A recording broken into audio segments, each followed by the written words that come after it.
Welcome to Challenging Climate, a podcast where we discuss the science, technology, and politics of climate change. I'm Pete Irvin, a climate scientist. And I'm Jesse Reynolds, an environmental policy expert. Each episode, we bring on a guest with a unique perspective and deep expertise on climate change and put challenging questions to them. In this episode, we spoke with Luke Iseman, the founder of Make Sunsets, a recently launched for-profit company that sells cooling credits and aims to substantially lower global temperatures by releasing sulfates into the stratosphere. Today, we'll be talking about solar geoengineering, which is also called solar radiation modification, or SRM. And solar geoengineering is a set of techniques to artificially cool the planet in order to counteract climate change by reflecting a small portion of incoming sunlight. The leading proposed method to do so would mimic how volcanoes naturally cool the planet. Volcanoes release a large amount of small particles that stay in the atmosphere, especially those that are at high altitude, for months, upwards of a year, and cool the planet by a degree or so. And it appears that humans could inject aerosols, tiny particles, into the stratosphere, the upper atmosphere, and block some incoming sunlight. And the leading proposed substance to do so is what volcanoes inject, which is sulfur dioxide. Now, this has been a contentious topic. The issues of governance and the politics thereof are quite sensitive. In our conversation with Luke, we discuss the technology, which is weather balloons at the moment, and the aims of his effort, which is to lower global temperatures, and get into some of the technicalities and some of our concerns about the numbers and claims that his company makes. There are sky-high ambitions here, but I think there's a lot of doubt. I was very skeptical going into this conversation, and I'm perhaps even more skeptical of this endeavor coming out of it. But you can be the judge of the claims and science behind this idea.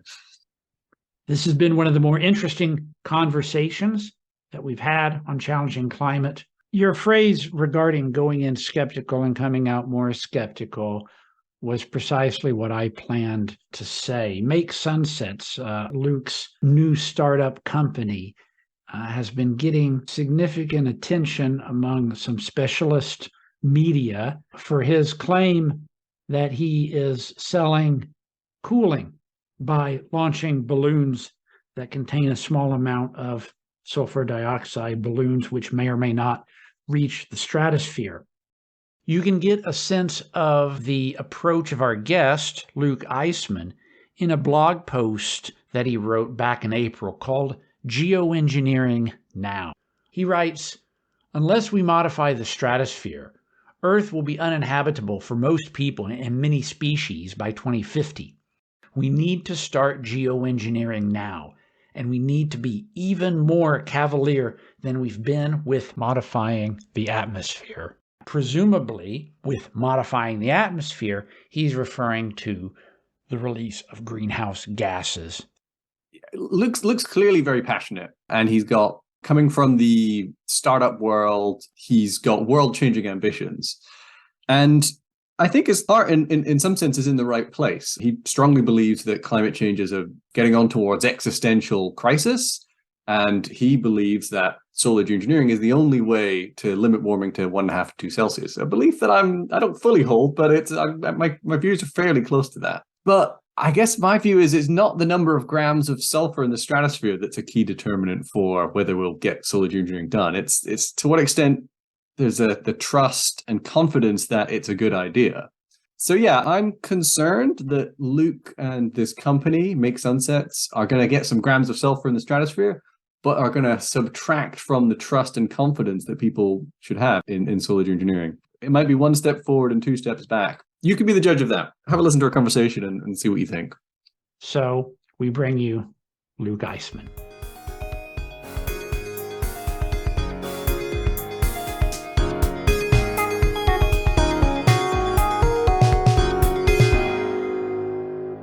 Our guest today on Challenging Climate is Luke Iseman of Make Sunsets. Luke, welcome to Challenging Climate. Thanks for having me. Let's start with your background. How did you end up where you're at now selling cooling credits? More like trying to sell cooling credits. It's very early. We've sold all of several $100s worth of them so far.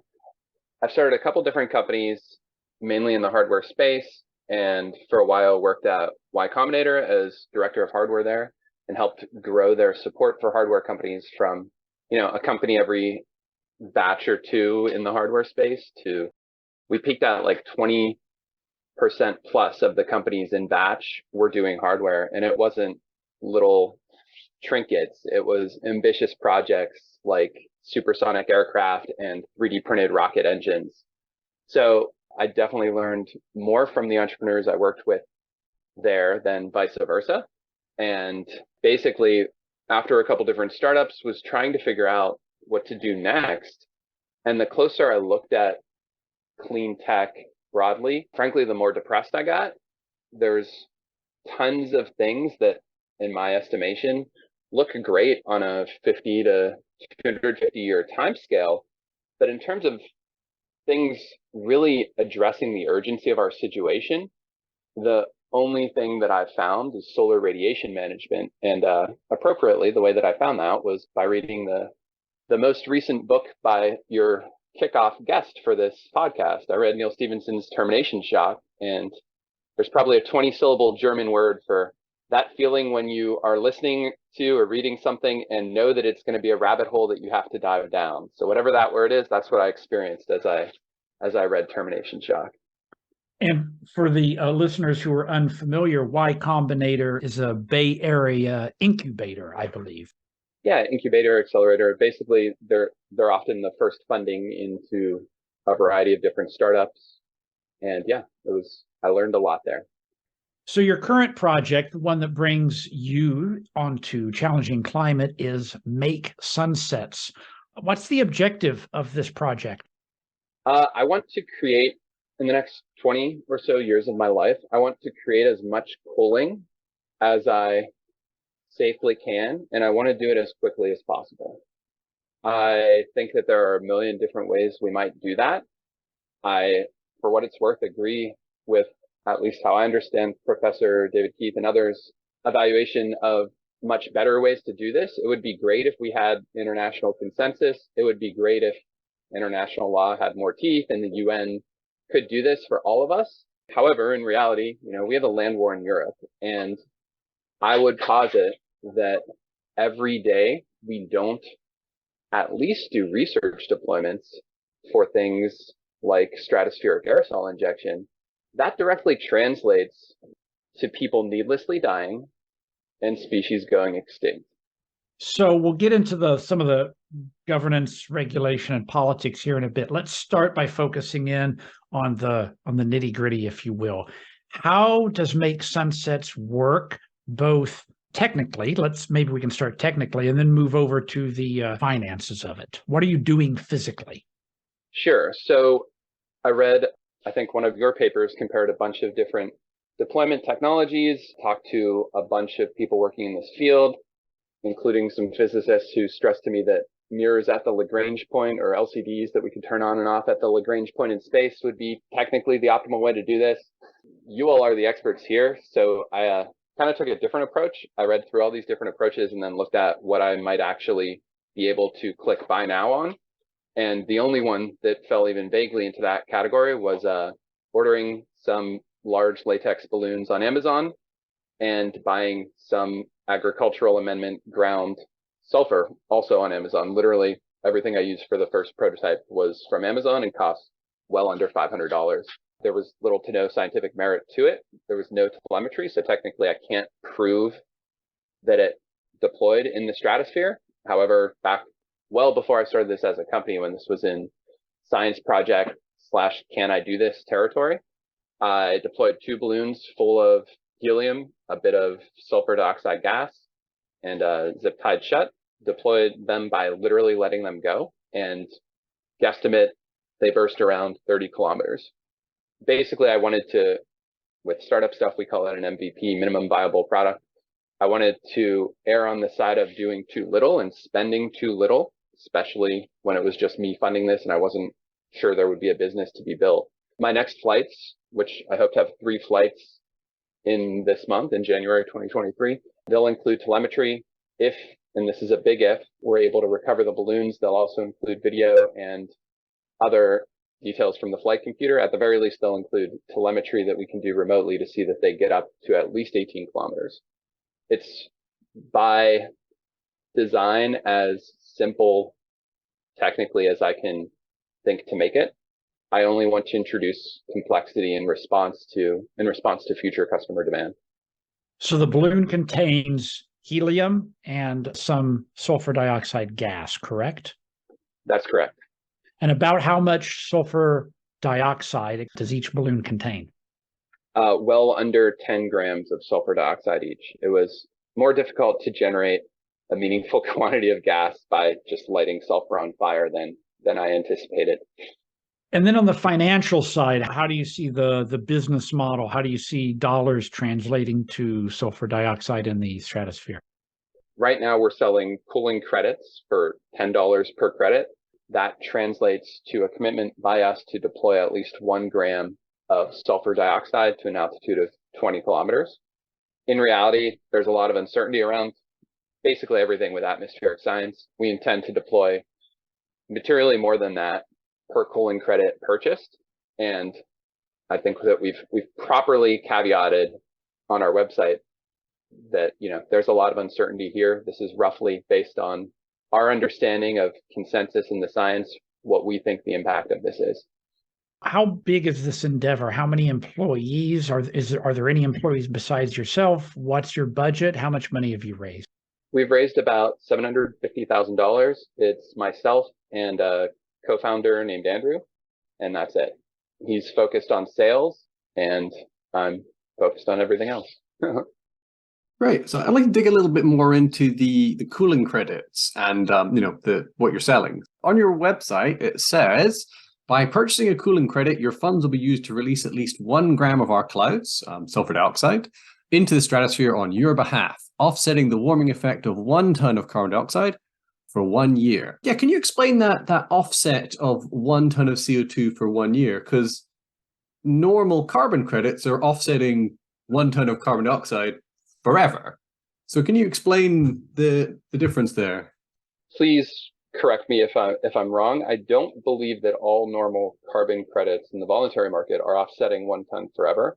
If I understand correctly, all of the forestation ones typically represent either a 30 or 50-year time scale, if they represent anything at all. I think that most credits available for less than $30 per ton are of very questionable quality. We don't know exactly what we should call these. The closest analog we can come up with is carbon credits. And when I say 1 ton for 1 year, what I'm speaking to is the radiative forcing created by the release of 1 ton of carbon dioxide. And again, huge uncertainty bands, as you all and most of your listeners probably know. By my reading of the UN IPCC consensus, there's a 3x difference in how much warming is created per unit carbon dioxide release. So all of this is working off of the best estimates that we can find. And if we are wrong, we'll correct mistakes as we go. Yeah, I guess my understanding of carbon credits is that they are actually, the ones that work, let's say, are actually offsetting a ton of carbon, either preventing it from being released, or, in the case of the direct air capture services, they're actually putting a ton of CO2 under the ground forever. Because I think it's worth stressing that the carbon dioxide doesn't go anywhere. It goes broadly into the oceans and the land surface, and the ton that we emit today, I believe it's something like 20% of that is still around thousands of years into the future. Yeah, I guess I'm just wondering, if you're only offsetting 1 ton of CO2 for 1 year, is it really appropriate to compare this to a carbon credit? That's a good question. And to be clear, I think that direct air carbon capture and other things with strong MRV are very important. They are actually, assuming a lot of technical development and dramatic reductions in cost and very dramatic scale up, they are the solution. We are not the solution. We are the thing to buy us time. Sorry, can you explain that MRV for us? What's the terminology? I missed that. Monitoring, reporting, and verification. people talk about that with carbon credits quite a bit. The closest I can find for a way in which we might actually achieve the scale that we need to prevent dramatic harms in a world that is more than 2 degrees Celsius warmer than it was before the Industrial Revolution. The only way I can think of getting that capital, from what I understand, is to convince people that this is enough like a voluntary carbon credit, that companies can use this to achieve their otherwise, frankly, unachievable net zero commitments. Just to drill in on that, I mean, so if I'm a company that wants to offset my carbon footprint, so let's say I emitted 1,000 tons of CO2 this year and 1,000 tons every year. If I buy 1,000 of your credits, I'm only offsetting this year's CO2 for this year. And then it will go on to have its effect on the atmosphere for thousands of years. A diminishing effect, but an effect for thousands of years. Will I need to buy your credits every single year to offset the CO2 of this year? CO2 equivalency is a strange thing, to be blunt. You can get, via the main carbon verification services, you can get a CO2 equivalent number of credits for installing an incremental electric vehicle charging station, for example. Some of these projects have a lot of merit, some have less. What I hope to see, the most exciting concept I've heard here is bundling, where instead of buying snake oil at $20 per ton for reforestation credits, not all of which are snake oil, but a lot of which are, instead, what I'd love to see companies do is do a bundle of direct air capture, which is dramatically more expensive, hundreds of dollars, if not thousands per ton, bundled with us to achieve an average blended cost that is comparable to the questionable quality, lower cost credits out there. In terms of, like, if someone has an incremental $1,000, and if we were talking about the same cost for us versus direct air capture, people should do direct air capture. I mean, I guess the solution in the climate community for gases and other things that don't have the same lifetime of CO2 is what's called the global warming potential 100, say, which is the 100-year equivalence of CO2. So methane is more effective greenhouse gas, but it lasts less long. You integrate that over 100 years, ta-da, it's got a ratio of 400. But that's not what you're doing. You're not calculating a global warming potential equivalent. You're just doing a single year's radiative forcing. So you're 1 year of CO2 forcing equivalent. Basically, we're working off of our reading of the literature. I got the gram offsets a ton from some of Professor David Keith's speeches, and then I worked backwards from papers by Wake Smith and others to justify that for myself enough to understand it. I don't think it's the gold standard. We're certainly open to anything else, and we look forward to, based on people that want these credits, figuring out what the equivalency is. I think something worth noting here is that existing systems are not working, and there's a million reasons why ours is not ideal, but greenhouse gas equivalent emissions go up every year, and they need to be dramatically cut, or basically we don't have a livable world anymore. Yeah, on that point, you have a claim on your website. Well, I guess it's an ambition. We can create sufficient cooling to offset this year's new warming, or this year's new CO2 emissions, presumably, for $30 million per year. That doesn't match my calculations. We emit 40 billion tons of CO2 equivalent per year. And you're selling one cooling credit, which is 1 ton for 1 year, at $10. At that current exchange rate, you would need $400 billion to offset this year's CO2 for only this year. Am I right? Oh, frankly, I have never done the math on our retail price of individual credits. I can tell you that our cost of deployment at large scale is dominated by the cost of sulfur, which is $200 per ton. So the 30 million is, I think, a 3x multiple on the actual cost of the sulfur necessary to create radiative forcing to offset 1,000 gigatons equaling 0.43 C of global warming, which is the consensus IPCC estimate. Okay, so your number is some idea. It's not if you were given $30 million today, you'd be able to achieve this. It's in some ideal case where you've got some new technology. Oh no, to be clear, if we are given $30 million today, I believe that we would offset more than the amount of warming created by CO2 emissions this year. Which is 40 billion tons. Yes. You say you're open to better alternatives. Are you going to seek to have independently verified claims? Because these cooling credits are new, and I think people are legitimately doubtful about some of the claims you're making. So are you going to work towards having independently validated claims, independent verification of that you're actually doing what you say you're doing? What steps are you taking to increase trust in those kind of ways? No, people are and should be skeptical. I think we are open to any ways of verifying our claims. It's actually, listeners might not know this, but it's surprisingly hard to get a carbon equivalence established. We've looked into all three of the major registries. We hope to slowly make progress, but there's one that is fast and less expensive. They're all very time constrained. Many people are trying to get many different things established for carbon equivalencies. For the two major ones, I don't think there's any route to getting a new methodology established that costs less than $150,000 and takes less than 2 years. I guess there are these official routes, but I mean, at the minute, we have your word that you've somehow got sulfur inside of a balloon and that it's reached the stratosphere and that it has such and such cooling effects that are equivalent to a ton of CO2. I'm a little skeptical that on each of those steps. And I guess I'm curious how you're planning to address the concerns that your potential customers would have. Yeah, no, I think that, again, skepticism is entirely warranted. And step one this month is to do flights with telemetry to make it not a matter of trust about whether our balloons get up.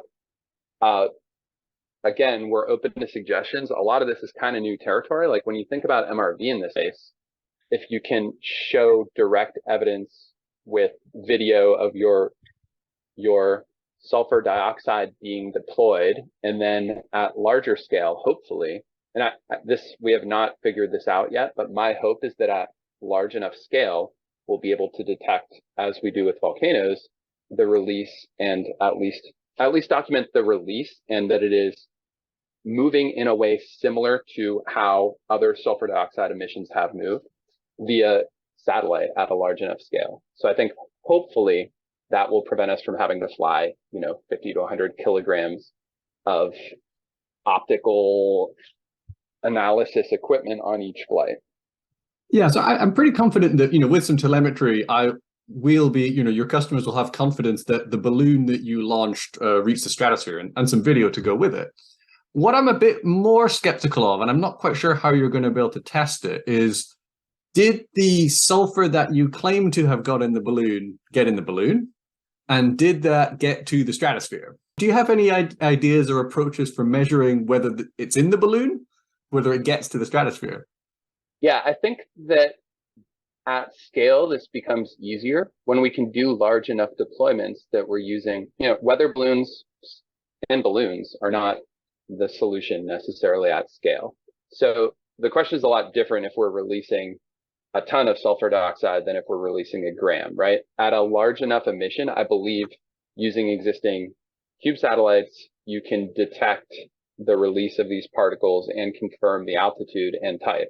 Like there are, and correct me if I'm wrong, there are satellites that can detect sulfur dioxide emissions and confirm, at least within a couple of kilometers, the altitude at which they're occurring. There are satellites that can detect the millions of tons or hundreds of thousands of tons that volcanic eruptions emit. I don't know if our satellites will be good enough to detect the release from a single balloon that contains 10 or 100 kilograms. I think that's probably beyond our capabilities. And I guess in a sense, at the current rate, $10 buys you 1 gram. And so 1 ton is $10 million at your current exchange rate. Are we just going to have to cross our fingers and hope that you're getting sulfur to the stratosphere while you raise these tens of millions of dollars? I think you're assuming way too much credibility for us. We've raised tens of dollars so far, up to I think $200 in sales. imagine I'm a customer. Why should I give you $1,000 if I can't be sure that you're actually getting sulfur to the stratosphere? I mean, I think that if you look at the verification that occurs for most voluntary carbon credit programs that cost less than $50 a ton, sadly, we're within the realm of MRV that they are doing. I 100% agree that is unacceptable. What I hope will happen over the next several months is that people reach out about orders. I think our largest order so far, our two first investors have subscribed to a massive 20 grams per month. Other than them, our largest order is $100. And honestly, like the other side of this is I'm amazed and humbled that 20 or so people have been willing to give us $10 or more, that they have that trust in us. I agree that it's unreasonable to have that trust or much more. I think that speaks to how desperate people are for meaningful solutions here. Maybe the point we haven't actually discussed so far, but you've already received somewhere in the ballpark of $750,000 in funding. Is that correct? In investment, yes. Not in purchases of credits. We've received several $100s in purchases of credits. And frankly, if someone did attempt to order, I think $1,000 would probably be our cutoff. If someone attempted to order more than $1,000, I would not feel comfortable charging them for that order until I had a discussion with them individually about the MRV in addition to what we're already doing that they are expecting. So you've had the $750,000 in investment. What are you spending that investment on? Is it capital? Is it research? Yeah, so this is something that is a big difference of opinion between me and many others. I am, to my chagrin, having to take the advice that I used to give to startups. And to be clear, this company is not affiliated with Y Combinator, but at YC, we have a simple motto, which is make something people want. And the best explanation of that I've heard is one of the partners there broke that down into two simple parts. You have to, one, actually make something, and two, show that people actually want it. So in spite of the approach that others might take, which is to burn through this $750,000 doing any of the deep tech development that is important and fun to me and could further the field. Instead of doing that, we're going to spend money very slowly, and we're only going to spend money to figure out what customers actually want and then to build it. So the order of operations here is important.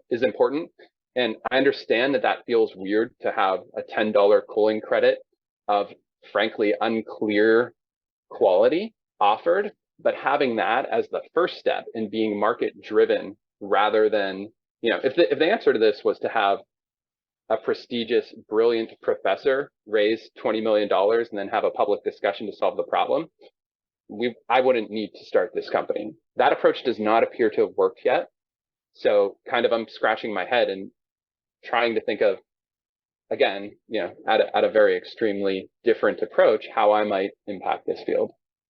On a different topic, have you applied for any patents? Do you plan on applying for patents? We have not applied for any. My last company, when I shut it down, I open sourced the design. It was an off-grid small home company, and I open sourced the designs when I shut down the company. We have not applied for any patents. I do not know if we ever will. What I'm most excited about on the IP front is peripheral technologies that eventually will build out. I think that photovoltaics coupled with some interesting twists on how to generate hydrogen from seawater will be an interesting topic that there's been a lot of interesting academic research on. It's certainly not a priority for us, but I don't want to say we'll never file for patents because I could see something like our demand for hydrogen as lift gas and our somewhat unique but growing use case of dispersed small scale generation being something that we might file patents on eventually if we ever pursue it. So you talk quite a bit about technology development there, but without plans for IP, because you say your existing approach, which is to buy weather balloons from Amazon, is not a sustainable long-term plan. But what are the steps beyond that? What's the next step technologically? And are you going to be the ones to develop it, or are you going to outsource it and buy whatever kit is from someone else? That's a very good question. The focus really is to resist my urge to do more technical development and to be open to pursuing it in the direction that customers demand. What I want to do is make my balloons reusable in a way that can scale up to larger balloons. If we can get 10 uses per balloon, for example, I think that dramatically changes the economics of use of balloons versus other technology. I want to make them semi-autonomous, that I can deploy them via existing or slightly improved drone boats and then have them come down and refill themselves. I think that also changes the economics at scale.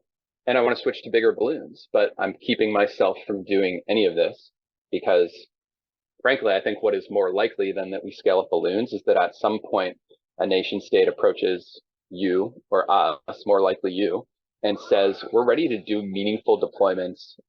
How can we best do it this year? And that's almost definitely existing military planes.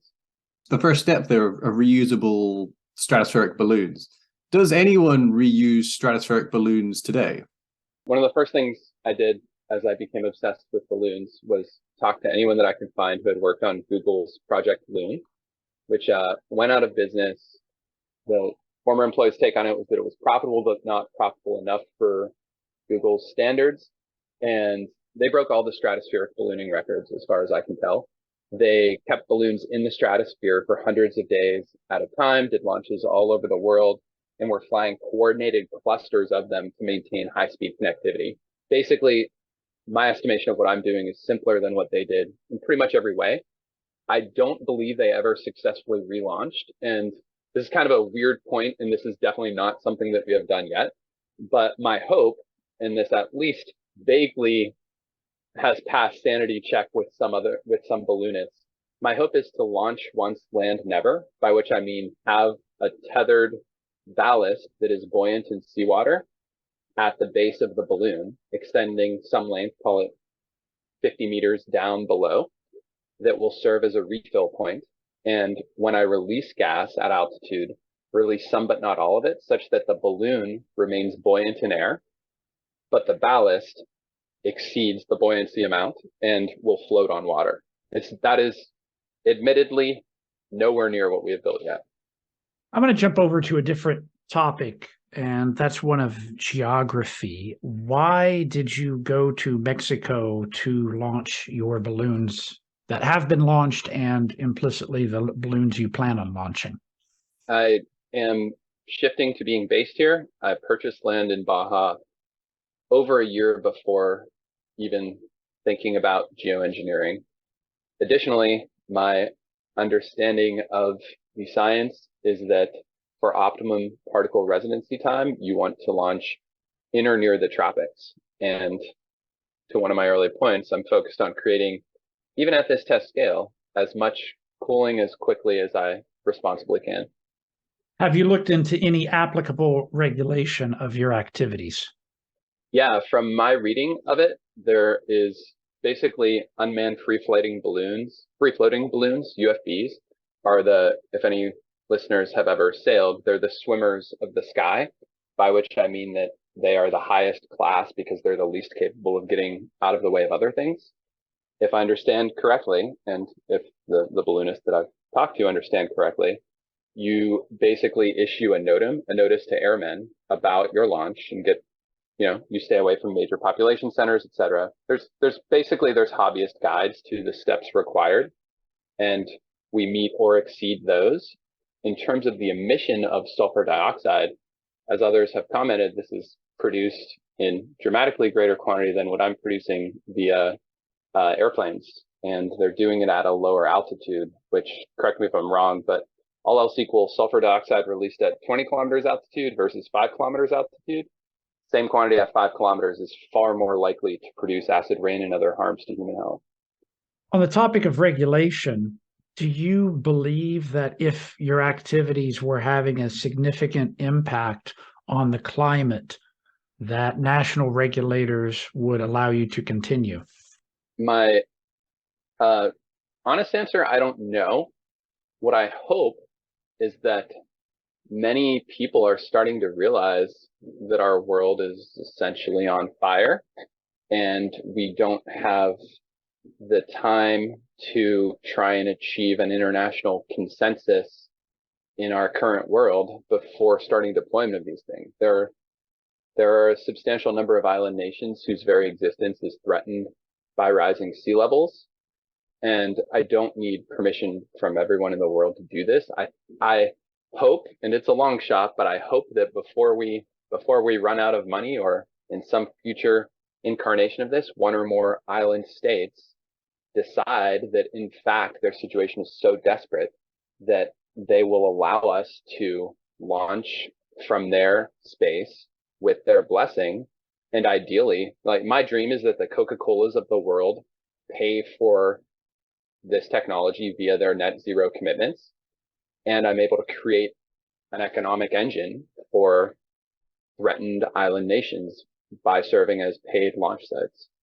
I mean, the question that I had next in mind, and then I'll partially answer it and then hand it off to you. I wanted to ask how you think the politics and the governance of this issue is going to develop in the medium term more generally.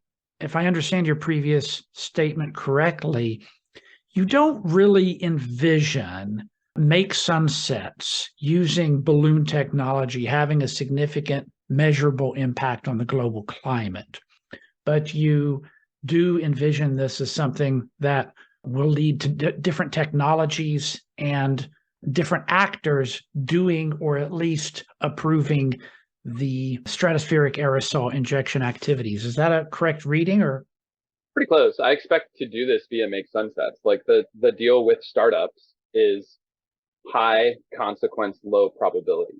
As with all startups, there's almost no chance that our startup will be alive in 2 years.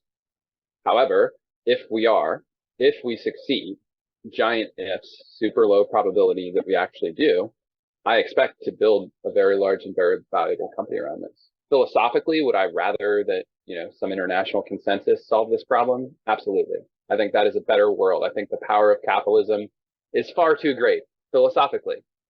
Practically, startups are the thing I know a little bit about. This is my way of at least maybe moving the conversation. And really, what pushed me over the top to do this was seeing how little progress brilliant, well-funded labs are making at doing even testing here.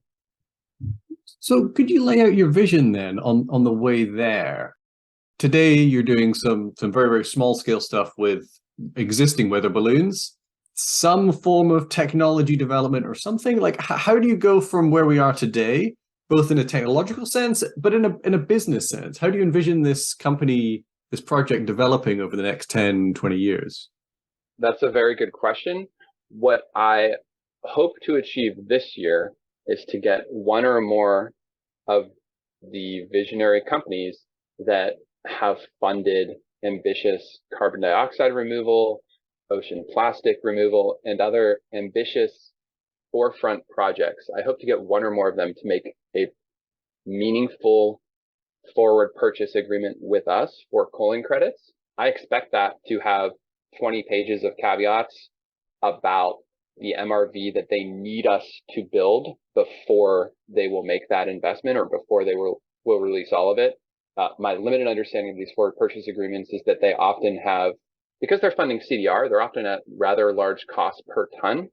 And because CDR involves a lot of build out for most of the procedures that I've seen, they'll often have tranches released as people build out their lab, let alone as they achieve actual carbon dioxide removal. So the goal for this year is to get a meaningful forward purchase agreement from a company, and then to start executing on what I expect, again, to be and should be a giant stack of MRV. And I hope to, in my confrontational way, build a relationship with academics who can help us figure out what that MRV should be above and beyond just what customers demand. One of the giant issues why I wrote off the voluntary carbon credit market as just snake oil. It has voluntary in the name, and we are in some type of economic crisis. So it seems like a program that would get cut. But I think a lot of the supply side, not all, but a lot of the lower cost supply side is snake oil. on the supply side. However, the demand is very real and growing. Giant companies are making net zero commitments that they need technology like ours to meet. I guess you're envisioning the reflectivity market or this cooling offset market as being, is it an alternative to a carbon offset, or is it a complementary thing? Do you want customers to offset some of their CO2 in the conventional way and some of it in this way, or to do both, offset all of their carbon dioxide by removing it and then also offset the relative forcing? My hope is that we protect forests because they're forests and of intrinsic value. I hate the idea that based on some weird derivative of carbon voluntary market prices, we gain or lose millions of acres of forest worldwide. That seems crazy to me. I want people to only buy carbon dioxide removal and other very strong, very expensive, very direct decarbonization measures, coupled with things like ours. And you raise a great point about a reflectivity market. I don't know how this will develop. I agree that it feels more reasonable to have something like a reflectivity market. That doesn't exist yet, and to the degree that we can help establish that without, betting our company on needing to do so, I think that could be great. I mean, any albedo enhancement thing, in my opinion, it would be nice if they had some ability to monetize their albedo enhancement. One example that I heard recently was a cement company had reached out to a friend's consultancy about trying to establish some way for them to monetize making cement more reflective rather than less. These are small changes, but at the scale of if the biggest cement company here is called Cemex, if a Cemex can make $1 more per ton of cement, that's quite large given the tonnage involved. If things go as you hope they go, one concern I have is if this is seen as an alternative to or a competitor with carbon offsets or real carbon sequestration, it's going to be orders of magnitude cheaper. At the moment, you're only somewhat cheaper than existing carbon credits, or claim to be, $10 for 1 ton of CO2 for 1 year. But even doing the global warming potential for 100 years, a fully developed deployment technology like high altitude aircraft, it looks like the costs will be, rather than the $10 million per ton of sulfur that you estimate currently, their estimates are $1,000 per ton. And, making that conversion ratio, that means it's pennies or cents per ton of CO2 offset. So one worry with this is that it would completely, well, if people took it seriously, it would completely tank the carbon offset market and dominate it. Is that a problem? I want to be impolite for a minute here and push back on that argument very vehemently. We live in a world where people are dying and species are going extinct because of global warming. And a complaint that people are raising about a technology is that at scale it will be too cheap, and after we solve this problem, or buy time to solve this problem, after we solve the yearly problem of preventable heat deaths and species extinctions occurring, it might then be too cheap. So maybe philosophically, some people might not do something. I bristle, the more I hear that argument, the more I bristle at it. And I think it is very likely that future generations will ask us what we were thinking by making that argument. How dare we not deploy a technology that could have maintained their world in a more livable state while other technologies matured to solve the underlying problem. We are not making any progress, or we're making very little progress. There is basically zero chance, correct me if I'm wrong, but no scientist I've spoken to has provided any scenario to me by which we stay below 2 degrees Celsius plus of global warming by 2100, other than measures that include solar radiation management. So my point was, if it's treated as an alternative to carbon offsets, then it's going to price out the market because it's going to be orders of magnitude cheaper. And I worry that the things that actually result in less carbon dioxide being added to the atmosphere would be priced out if this was taken as an equivalent. Yeah, I mean, to simplify a bit, the carbon dioxide removal market, the voluntary carbon credit markets are a rounding error compared to emissions. They're not working. I have no idea if this will, but to place a theoretical concern about Basically, the underlying difference is whether you think our current system has us on track to maintain a livable world or not. And I do not think it even remotely does. I think that the data demonstrates we have no chance other than drastic change like solar radiation management of staying below 2C. I'm curious whether you're familiar with the businesses that were called Climos and Planktos. Do those ring a bell? Planktos does. Climos, I don't believe I've heard of. Those businesses that I mentioned, Climos and Planktos, were two startups that in around 2007 said that they were going to sell carbon credits for ocean iron fertilization, which at the time people thought, oh, wow, it's this super high leveraged way that just a few grams or kilograms of iron put into the right place in the ocean can cause huge amounts of carbon dioxide to be pulled out from the air. And the fact that they were going to sell carbon credits, and it was very difficult to verify and highly suspect what the magnitude of any withdrawals were, and the environmental effects were unknown, a line can be drawn from their activities to the Conference of Parties of the Convention on Biological Diversity in 2010, adopting a very poorly worded but clearly cautious statement, a decision, the only international decision on geoengineering broadly defined that has been interpreted by some wrongly, I would say, as a moratorium on geoengineering activities. And here we are 15 years later, and we still hear about these companies, and we still live in a world where this decision stands and has an effect. And SRM might be the topic of deliberations at the United Nations General Assembly later this year.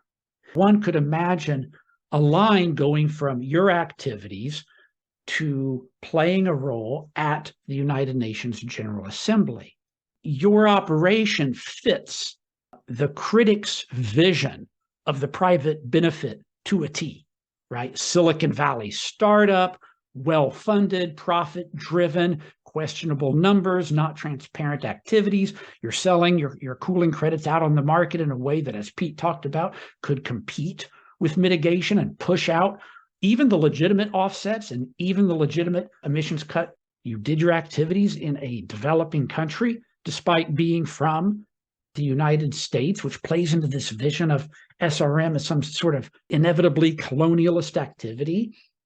I took a look at the Oxford Principles, which are the leading and were the earliest set of principles to guide geoengineering activity. And I assessed the work of Make Sunsets against those 5 Oxford principles. And you acted clearly consistent with none of them, and contrary to at least 2 or 3 of them. It's unsurprising that both the supporters and the critics of SRM research have been critical of your activity. And I'm aware of no one in the SRM community, however you define it, who's been supportive. And so this leads me to my question. Do you think that Make Sunsets will play out in this political environment, in this sensitive political environment, in a way that's different from Planktos and Climos, in a way that actually causes the political center of gravity to shift not towards support for careful SRM research, but towards restrictive regulation and increased fear that it will inevitably be out of control? Do I think this will play out differently than Planktos?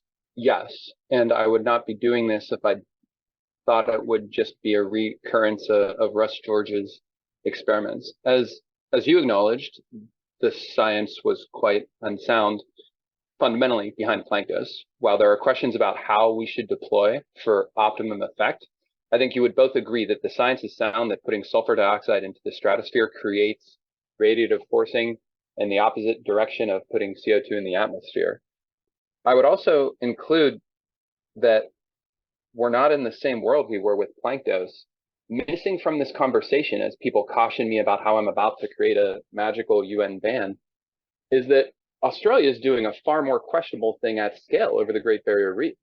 Marine cloud brightening, I read about, and initially I was like, oh, cool, maybe I can just put some salt water in the air. And again, as a non-scientist, for me, That is far more questionable whether it creates net warming or cooling. Yet Australia is doing this at a quite substantial scale. I haven't heard any substantial protests against it or calls for a boycott of tourism to the Great Barrier Reef. We're in a different world.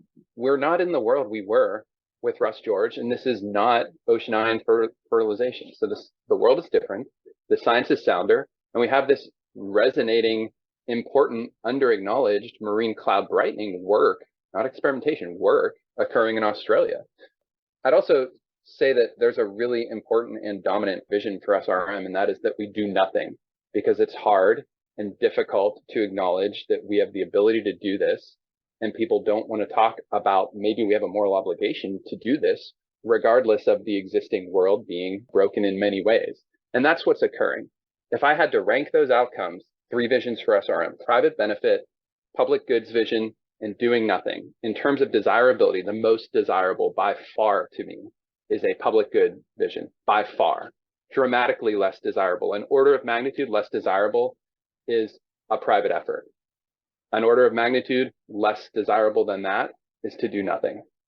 And frankly, if the consequence of make sunsets is that I take a shot at creating a valuable company, but I slightly move the conversation, if in future funding presentations, people are able to say, hey, we responsible academics working for the public good actually need funding, or crazy people are going to do this on their own, I will be proud of myself if I can play the slightest role in moving the conversation in that direction. But in terms of a ban, as you said, it's very poorly worded and loose, the ban even on ocean iron fertilization, which is far more questionable and was at a much less desperate time than where we are environmentally now.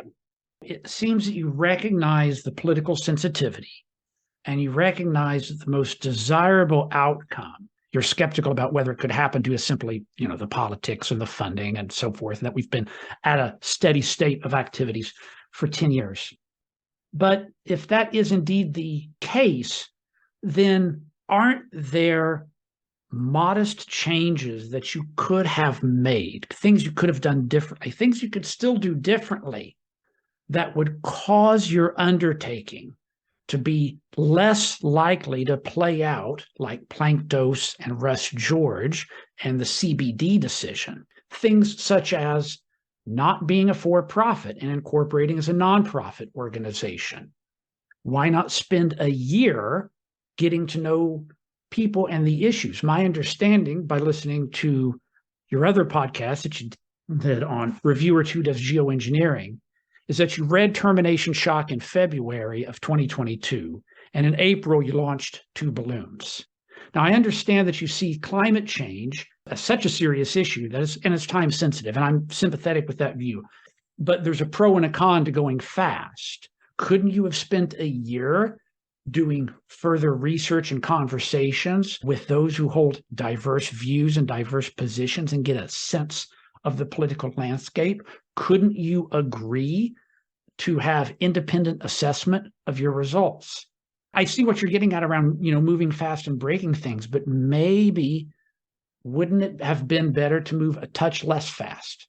To be clear, I launched balloons personally in April. I gave myself till end of year to stop working on this as a science project, was lucky enough to raise funding in October. This became a serious endeavor. So what's that, February to October? I guess I gave it 8 months rather than a year. In that time, I reached out to anyone who would talk to me. I believe one or both of you as well. We did not speak prior to this. Professor Keith was kind enough to speak to me first time in April or May. Yeah, I'm sure there are many things that I could do differently, and I am very excited to get advice about how to move forward more successfully. Starting a nonprofit is not what I have experience in. Others have done that in this space, and they do very important work. And maybe that is a more optimal way to do it. I don't know. I'm playing in the wheelhouse that I understand something about and trying, to make a difference in the way that I have a slight bit more experience than others. I can tell you with 100% certainty, I'm not the guy to start a nonprofit here. I hope others do, and to the degree that they can learn from my mistakes, I hope they do as well. A moment ago, you said that you were going to speak bluntly. I think I'm going to speak bluntly here, if I may. Less than a year ago, you learned about SRM and you spent maybe, I don't know, $50 on Amazon and bought a couple of balloons and bought some elemental sulfur that you burned into what you concluded was SO2, got it into the balloons and let them go. Didn't measure where they went, didn't measure how high they went, have no idea about for example, the particulate size of what was released from that. So you haven't done anything technologically that Peter I couldn't do. You just did it. You haven't filed patents. You don't plan on it. Multiple experts have looked at your ratio of grams of sulfur to the cooling effect, countering the warming effect of 1 ton of carbon, and come to the conclusion that it's off by a factor of 10. And my ballpark math also came down around that area. But even at your number of 1 gram of sulfur at $10, countering 1 ton of CO2 for a year, as Pete was talking about, that would need to be purchased for years to continue that cooling effect. And you can buy mitigation on the European ETS market, the emissions trading scheme, for under $100 per ton. So even at your generous numbers, they're not that favorable. And your defense, when we've criticized you, one defense has been, well, the unreliable, cheap carbon offsets market is worse. Look, people are investing in your firm. And some people are buying your product. That's their business. As they say, a fool and his money are easily parted. But you might have an impact in a politically sensitive area that many of us have been operating in for many years carefully. Why should the SRM community, broadly defined, take you seriously?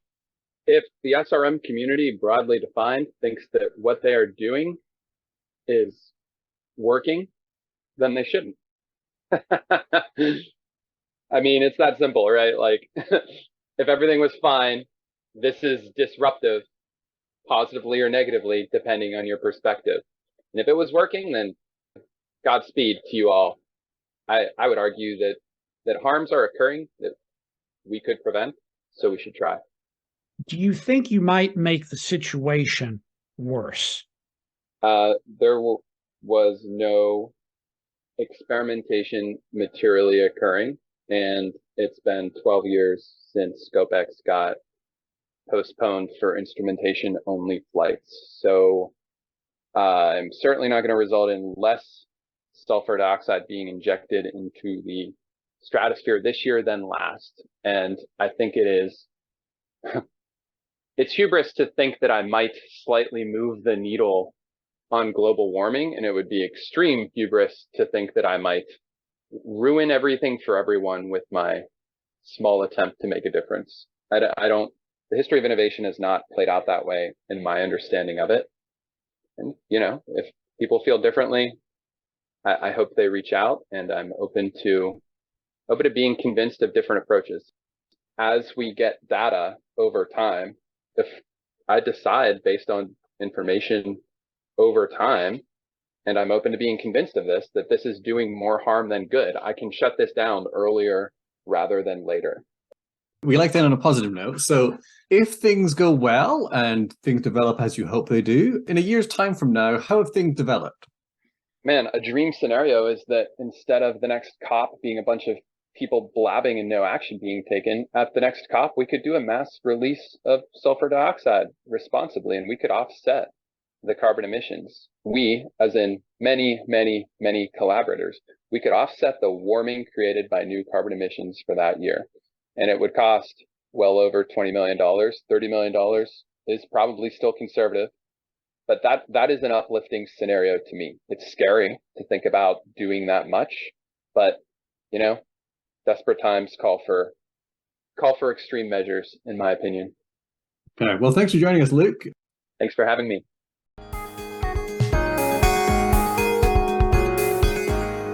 Well, thanks for listening. Please rate or review us on Apple Podcasts and elsewhere, and please consider supporting us on Patreon. That's patreon.com/challengingclimate.